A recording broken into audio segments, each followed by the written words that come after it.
नमस्ते दोस्तों, हर हर महादेव। चलिए शुरू करते हैं पार्ट 24। अभिजीत, राघव और सुमित रूम से बाहर जब लिविंग रूम में आए तो उनकी नज़र पूर्वी पर पड़ी, जो कि गौतमी के साथ अभिजीत के माता पिता के सामने वाले सोफे पर बैठी थी। उन सभी ने उन तीनों को देखा। पूर्वी ने भी सीधे अभिजीत को देखा।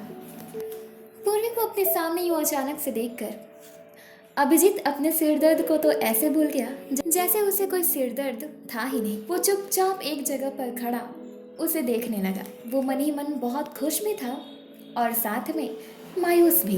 वो दोनों एक दूसरे को ही देखे जा रहे थे। वहाँ मौजूद हर कोई उन दोनों को ही देख रहा था। अभिजीत के माता पिता कभी अभिजीत को तो कभी पूर्वी को देख रहे थे।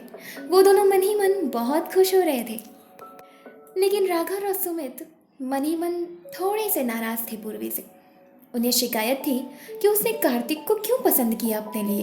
वहीं गौतमी मन ही मन बोल रही थी, वहाँ घर पे तो बहुत बन रही थी, ऐसा नहीं है वैसा नहीं है, यहाँ पे ऐसे खो गई है जैसे 7 जन्म से नहीं मिली है उससे। चल मैडम, तू घर तो चल, बताती हूँ तुझे मैं। गौतमी बीच में ही बोल पड़ी, अभिजीत, हम तुमसे ही मिलना चाहते थे। तब सबकी नज़र गौतमी पर गई। गौतमी की आवाज़ से अभिजीत उसे देखता है। फिर पूर्वी भी अपनी नज़र को अभिजीत से हटाकर गौतमी को देखती है। तब अभिजीत गौतमी की बात पर बोला, क्यों मिलना चाहते थे तुम दोनों मुझसे? गौतमी अभी बोलने के लिए मुंह खोली ही थी, तभी पूर्वी बोल पड़ी, मैं तुम्हें थैंक यू कहना चाहती थी अभिजीत। तुमने मेरी जान बचाई है ना, उसके लिए। पूर्वी उसे एक नज़र ऊपर से नीचे तक देखकर बोली, क्या हुआ है तुम्हें? तुम्हें देखकर लग रहा है कि तुम्हारी तबीयत ठीक नहीं है। अभिजीत बोलने के लिए अभी मुंह खोलने ही वाला था, तभी बीच में उसकी माँ बोल पड़ी, हाँ, तबीयत खराब थी इसकी। कल से ही सिर में दर्द है। सुबह में दवाई खाई थी इसने, शायद अब ठीक है ना बेटा? ये कहते हुए उन्होंने अभिजीत को देखा। अभिजीत मुस्कुराते हुए अपनी माँ को हाँ में सिर हिलाता है और बोला, हाँ माँ, मेरी तबीयत अब ठीक है। पूर्वी अब पहले से बहुत अच्छा महसूस कर रही थी। उसने मन ही मन सोचा, अब अच्छा महसूस हो रहा है, और खुद में ही मुस्कुरा रही थी। अभिजीत, राघव और सुमित सोफे से कुछ दूरी पर ही खड़ी थी। राघव अभिजीत के नज़दीक जाकर धीमी आवाज़ में बोला, तो ठीक कैसे नहीं होगा, दवा जो मिल गई तुझे? क्यों, ठीक कहा ना मैंने? अभिजीत धीमी आवाज़ में बोला, चुप हो जाओ, बकवास नहीं। सुमित दूसरी तरफ से धीमी आवाज में उसे बोला, बकवास कहाँ कर रहा है ये, ठीक तो कह रहा है। तेरे गम और दुख की दवा पूर्वी ही तो है। अभिजीत सुमित को देखता है लेकिन कुछ बोल नहीं पाता, बस वो हंस देता है। तब अभिजीत के पिताजी उन तीनों को देखकर बोले, तुम तीनों वहीं खड़े रहोगे या यहाँ आकर बैठोगे भी? आओ बैठो। उसके पिताजी के कहने पर वो तीनों आकर दूसरे सोफे पर अच्छे तरीके से बैठ गए। तब पूर्वी बोली, अंकल आंटी, क्या मैं आप तीनों से एक विश कर सकती हूँ? आप मानेंगे मेरी बात, प्लीज़? उसे इस तरह से रिक्वेस्ट करता हुआ देख अभिजीत के माता पिता पहले एक दूसरे को देखते हैं और फिर उसे देखकर खुद में ही हंसते हैं।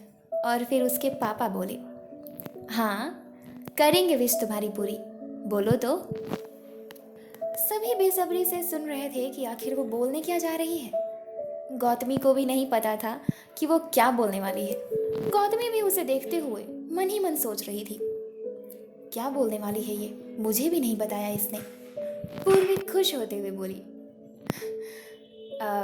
अंकल आंटी, मैं और गौतमी ना पार्क जा रहे हैं घूमने, तो मैं चाहती हूँ कि हमारे साथ अभिजीत, राघव और सुमित भी जाएं, अगर आप लोगों को कोई ऐतराज़ ना हो तो। पूर्वी की ऐसी बात सुनकर अभिजीत के माता पिता एक दूसरे को देखते हैं। गौतमी पूर्वी के बाद अभिजीत को देखती है तो वो अपने माता पिता को देख रहा था। उसके अगल बगल बैठे राघव और सुमित उसके माता पिता को ऐसे देख रहे थे जैसे वो दोनों भी चाहते हैं कि वो तीनों उन दोनों के साथ पार्क जाएं। पूर्वी की बात पर अभिजीत के माता पिता अभिजीत, राघव और सुमित को देखते हैं। अभिजीत के रिएक्शंस नॉर्मल थे। तब अभिजीत की माँ अभिजीत से पूछते हुए बोली, अभिजीत, तुम जाना चाहते हो इन दोनों के साथ? हम्म? इससे पहले कि अभिजीत कुछ बोले, बीच में सुमित कूद पड़ा। इसलिए क्योंकि उसे लगा कि कहीं अभिजीत इनकार ना कर दे उन दोनों के साथ जाने के लिए। आंटी, इसके सिर में दर्द था। And you know what is fact, मैं भी इसे कमरे में वही समझा रहा था कि तू थोड़ा बाहर घूम ले। बस तब तक आपकी आवाज़ आ गई, गौतमी और पूर्वी आ गए। तो ये बाहर घूमेगा तो इसके सिर का दर्द भी ठीक रहेगा, इसी बहाने हम दोनों भी इसके साथ घूम लेंगे। क्यों अभिजीत, तू चलेगा ना हमारे साथ घूमने? वो अभिजीत को देखते हुए हाँ में सिर हिलाते हुए बोल रहा था। सभी अभिजीत के जवाब का इंतजार करने लगे। अभिजीत सभी को देखते हुए बोला, हाँ मैं तो हाँ ही बोलने वाला था। फिर वो गौतमी को देखते हुए बोला, तुम दोनों 5 मिनट इंतज़ार करो, मैं तैयार होकर आता हूँ, ठीक है? गौतमी खुश होते हुए, हाँ कोई बात नहीं, हम इंतज़ार कर लेंगे। अभिजीत अपनी माँ को देखता है तो उन्होंने हाँ में सिर हिलाया। अभिजीत वहाँ से उठकर अपने कमरे में चला गया। उसके पीछे पीछे राघव और सुमित भी चले गए। गौतमी और पूर्वी उन तीनों को ही देख रहे थे। तब अभिजीत के पापा गौतमी से बोले, तुम दोनों अभिजीत के कब से दोस्त हो? पूर्वी और गौतमी एक दूसरे को देखने लगे। फिर पूर्वी बोली, उसी दिन से जिस दिन पहली बार मैं और गौतमी ऋषि के साथ अभिजीत के घर आए थे, उसी दिन से हम दोनों अभिजीत के बहुत अच्छे दोस्त हैं। अभिजीत के माँ की नज़र पूर्वी पर से तो हट ही नहीं रही थी। वो उसे ऊपर से नीचे तक उसके हाव भाव, उसके खूबसूरती को निहारे जा रही थी। पूर्वी पीली ड्रेस में इतनी ज़्यादा प्रीटी लग रही थी कि उसके आगे खूबसूरत परियां भी फीकी पड़ जाएं। तब अभिजीत की माँ ने कहा, तुम दोनों क्या पियोगी? कोल्ड ड्रिंक, कॉफ़ी, चाय या कुछ खाओगी? गौतमी बोली, थैंक यू आंटी, लेकिन नहीं अभी नहीं खाएंगे, अभी हमें जाना है ना तुरंत। अभिजीत के पिताजी बोले, जब तक अभिजीत तैयार हो रहा है तब तक कुछ खा लो तुम दोनों, भूख भी तो लगी हुई ना। पूर्वी बोली, मुझे कुछ नहीं चाहिए, मुझे बस एक गिलास पानी चाहिए, मिल सकता है? अभिजीत की माँ मजाक करते हुए उसे देखकर बोली, नहीं नहीं मिल सकता। पूर्वी और गौतमी एक दूसरे को देखती है और फिर हैरानी से आंटी को देखती हैं। उन दोनों की हैरानी भरी शक्ल को देखकर अभिजीत के माता पिता एक साथ हंसते हैं। फिर अभिजीत की माँ ने कहा, तुम कह तो ऐसे रही हो जैसे हमारे घर में पानी का अकाल पड़ा हुआ है। ला रही हूँ, दोस्त का घर अपना ही घर होता है, इसे अपना ही घर समझो। इतना कहकर अभिजीत की माँ किचन से एक ग्लास पानी लाकर पूर्वी को देती है। पूर्वी पानी को पीकर ग्लास को वही टेबल पर रख देती है और वो फिर वापस से आकर सोफे पर बैठ गई। सभी शांत थे। गौतमी मनी मन खुद से बातें करने लगी। अभिजीत को मैंने स्कूल में जो बात कही थी वो अधूरी रह गई, मैं जा रही हूँ, उसे पूरी बात बता देती हूँ। गौतमी अभिजीत के माता पिता को देखते हुए बोली, अंकल आंटी, मैं अभिजीत के कमरे में जा सकती हूँ? मुझे 2 मिनट का कुछ काम है उससे, प्लीज़। अब तक तो वो तैयार हो गया होगा ना? अभिजीत के पिताजी बोले, हाँ जाओ। गौतमी खड़े होते हुए पूर्वी की तरफ मुड़कर बोली, तुम यहीं बैठो, मैं आती हूँ 2 मिनट में, ठीक है? इतना कहकर गौतमी वहाँ से जल्दबाजी में अभिजीत के कमरे की तरफ चली गई और पूर्वी उसे बोलते बोलते ही रुक गई। उसे इस तरह देख अभिजीत की माँ ने कहा, तुम भी जाना चाहती हो? पूर्वी उन्हें देखकर ना में सिर हिलाती है और चुपचाप वहीं बैठकर उन चारों के आने का इंतजार करने लगी। इधर गौतमी अभिजीत के कमरे के दरवाजे के बाहर अभी पहुंची ही थी, तभी उसने उन तीनों को आपस में बात करते हुए सुना। वो गेट के बाहर ही छिप गई। उसने झांक कर रूम के अंदर देखा तो अभिजीत अब तक तैयार नहीं हुआ था। अभिजीत शीशे के सामने खड़ा था और उसके दोनों तरफ राघव और सुमित खड़े थे। राघव और सुमित अभिजीत के साथ न जाने क्या क्या बातें कर रहे थे। गौतमी वहीं खड़े खड़े चुपचाप सुनने लगती है। राघव बोला, अभिजीत तू खुश तो ऐसे हो रहा है जैसे पूर्वी तेरी ही है अब। सुमित बोला, आई एम सॉरी यार, इसकी तरफ से मैं सॉरी बोल रहा हूँ, लेकिन ये कह तो सही रहा है ना, क्योंकि पूर्वी जो है वो अब कार्तिक को पसंद करती है, तुझे नहीं। तो किसी कीमत पर तेरी तो होने नहीं वाली। फिर भी तेरे चेहरे की खुशी और चमक जरा सी भी कम नहीं हुई है। हाँ, गौतमी ये सब कुछ सुनकर मन ही मन बहुत हंसती है, लेकिन वो इस बात से हैरान भी थी कि अभिजीत पूर्वी को पसंद करता है। वो अभिजीत के बारे में और भी ज़्यादा जानने की इच्छा में वहीं खड़ी हो गई और कान लगाकर उन तीनों को सुनने लगी बड़े ध्यान से। अभिजीत उन दोनों को देखकर हंसते हुए बोला, तुम लोगों को एक बात नहीं पता है, मैं बताऊं? राघव और सुमित उसे देखते हुए एक साथ बोले, हाँ भाई बता, हम जानने के लिए ही यहाँ हैं। अभिजीत बोला, प्यार जो होता है ना, उसे जीता, खरीदा या मांगा नहीं जाता और ना ही छीना जाता है। प्यार तो बांटा जाता है, जिया जाता है। और जो पल मैं पूर्वी के साथ जीऊंगा ना, वो वक्त, वो इवेंट्स मेरे लिए काफ़ी होंगे जिंदगी भर उसके बिना जीने के लिए। समझे तुम दोनों? गौतमी ने अभिजीत की जब ये बात सुनी तो वो उसकी बातों से बहुत प्रभावित हो गई। उसने खुद में ही धीमी आवाज में कहा, गजब, अमेजिंग हो तुम अभिजीत, क्या बात है। मैं तो तुम्हें पक्का बताऊंगी, जब तुम सुनोगे तो कितने खुश होगे ये जानकर कि जैसा तुम समझ रहे हो वैसा कुछ नहीं है। तुम्हारा रास्ता पूरी तरीके से साफ है। उस कार्तिक के बच्चे को मैं संभाल लूंगी। मेरे होते हुए तुम दोनों को वो कभी परेशान नहीं कर पाएगा। अभिजीत की ऐसी बात पर सुमित को गुस्सा आया और साथ में राघव को भी, लेकिन फिर भी राघव बोला, हाँ जानता हूँ तेरी महानता को। तू जितना अच्छा समझता है ना दुनिया को, उतनी अच्छी है नहीं। अरे यार, ना जाने तू कैसी बातें कर रहा है। यहाँ अपनी डेस्टिनी के चीज़ों को हासिल करने के लिए लड़ना पड़ता है, और तू इतनी आसानी से कार्तिक के लिए छोड़ रहा है उसे? नहीं, मुझे तुझसे ये उम्मीद नहीं है। क्या पता भगवान जी ने उसे तेरी ही डेस्टिनी में लिखा हो। तू कोई कोशिश नहीं करेगा तो उसे कोई और तो लेके जाएगा ही ना।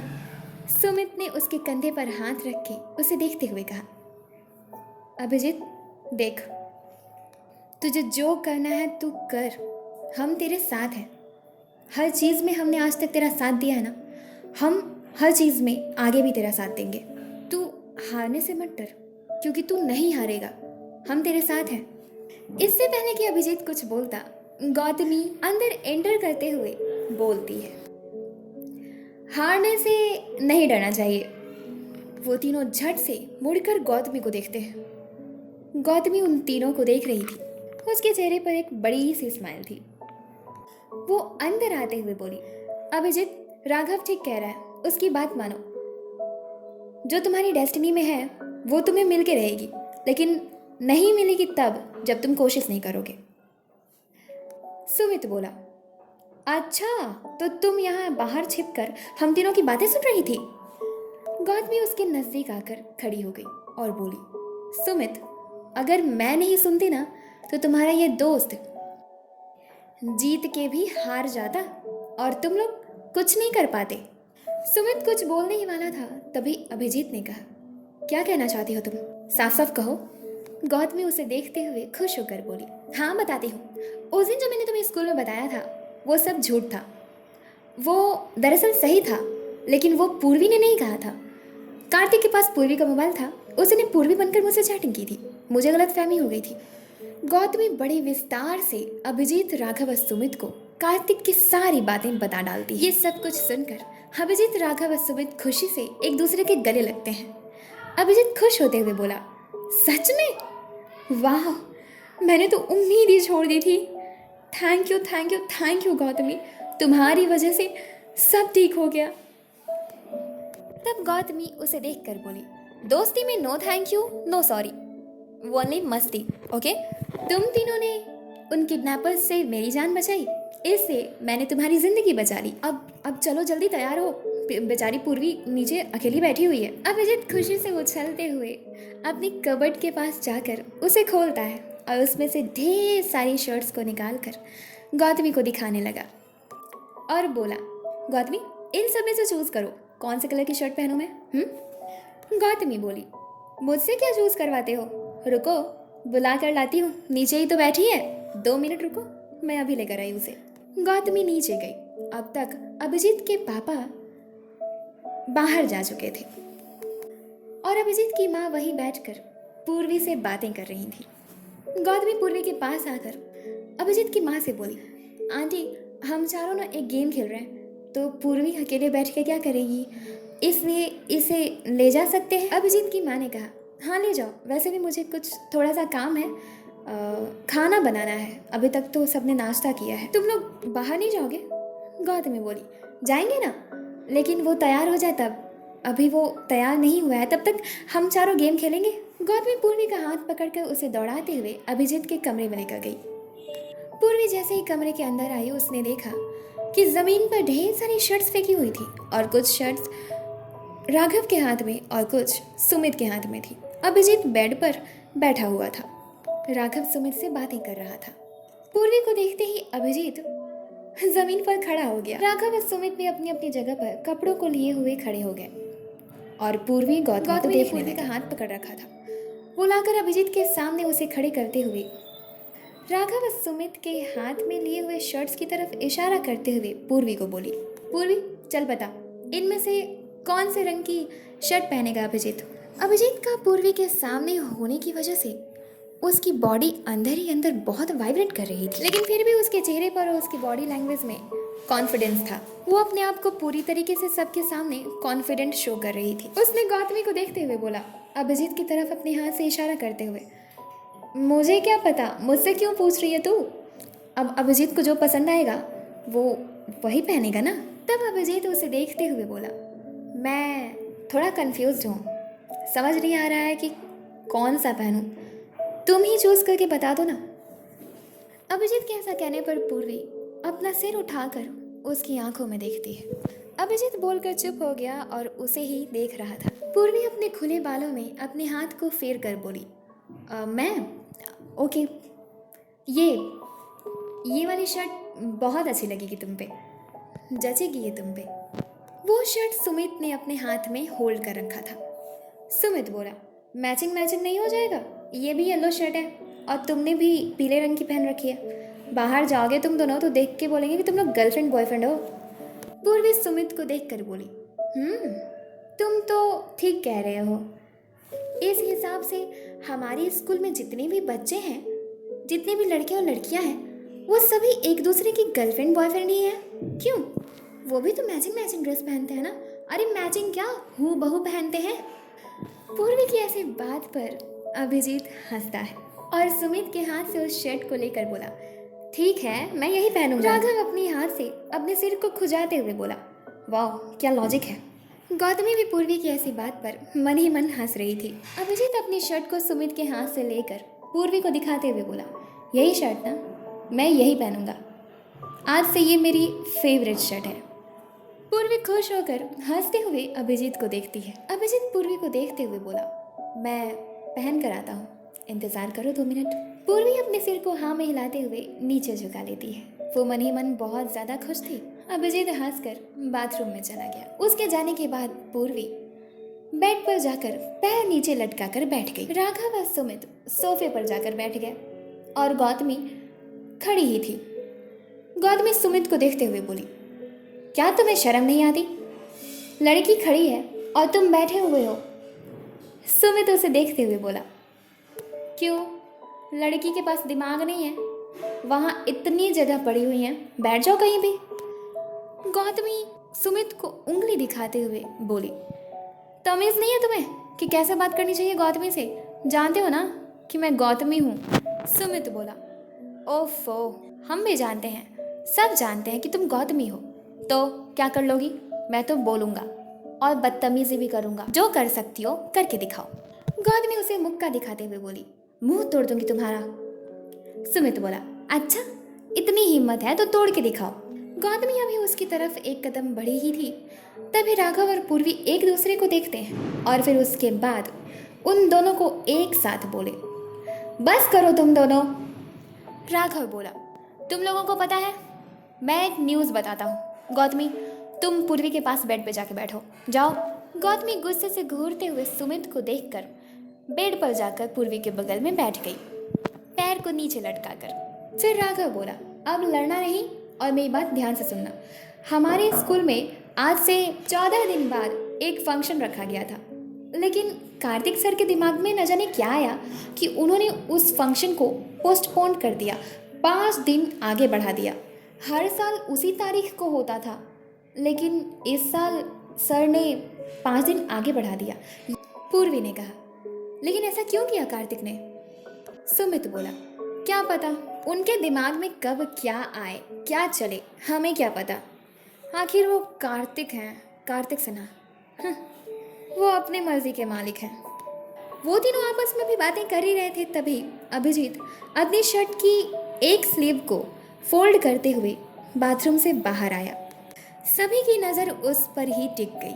उसने उस पीली शर्ट के साथ ब्लैक जीन्स पहन रखी थी, जिसमें वो इतना हैंडसम लग रहा था कि कोई भी उस पर से अपनी नज़र हटा ही नहीं पाया। अभिजीत अपने दूसरे हाथ की स्लीव को फोल्ड करके शीशे के सामने जाकर खड़ा हो गया और अपने बालों को कंघी करने लगा। अपने बालों को सेट करते हुए अभिजीत की नज़र पूर्वी पर पड़ी, जो अभी भी बेड पर बैठकर उसकी तरफ मुड़कर उसे देखे जा रही थी।